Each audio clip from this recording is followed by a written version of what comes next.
गुरु के विचारों को आसानी से नहीं समझा जा सकता है, क्योंकि उनकी कही हर बात में गहराई होती है।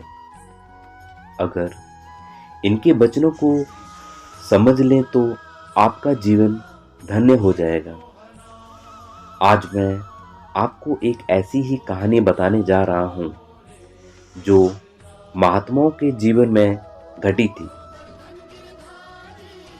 एक बार शिष्यों में बड़ी दुविधा हो गई। शिष्यों को मांस खाना पड़ा था।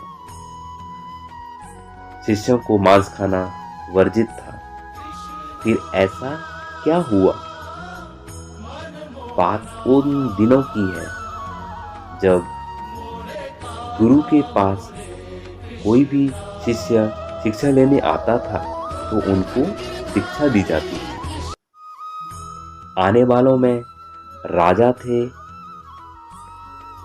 या वह लोग थे जो सामान्य वर्ग के थे और उनके लिए मांस खाना सामान्य बात थी, क्योंकि वह लोग शिकारी थे। उस समय गुरु शिष्य जंगल में शिक्षा अर्जित करते थे। जब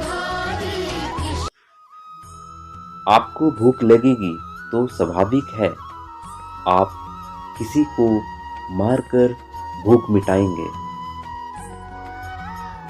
गुरु ने देखा कि उनके शिष्यों में ज्यादातर लोग मांस खाने वाले हैं, तो उन्होंने एक नियम बना दिया कि कोई भी शिष्य मांस का सेवन नहीं करेगा।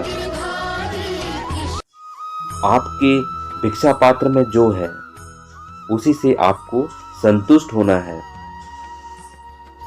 आप अपने खाने का चुनाव नहीं कर सकते हैं। जो आपके पात्र में है उसको ही खाना है।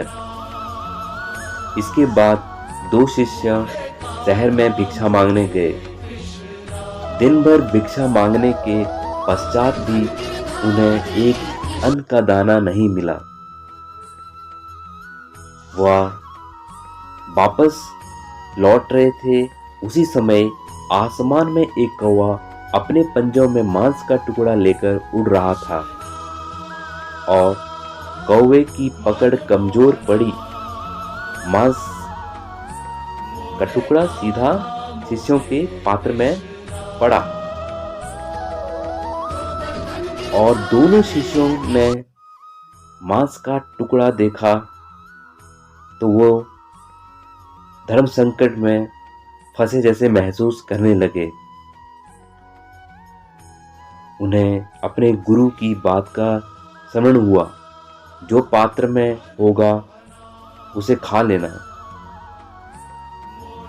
दूसरी तरफ उनका नियम याद आता है कि मांस का सेवन नहीं करना है। इसका समाधान निकालने के लिए दोनों एक गुरु के पास आए और अपनी दुविधा बताई कि अगर हम मांस खाते हैं तो एक नियम तोड़ते हैं और ना खाते हैं तो दूसरा नियम तोड़ते हैं। आप ही बताइए हमें क्या करना चाहिए।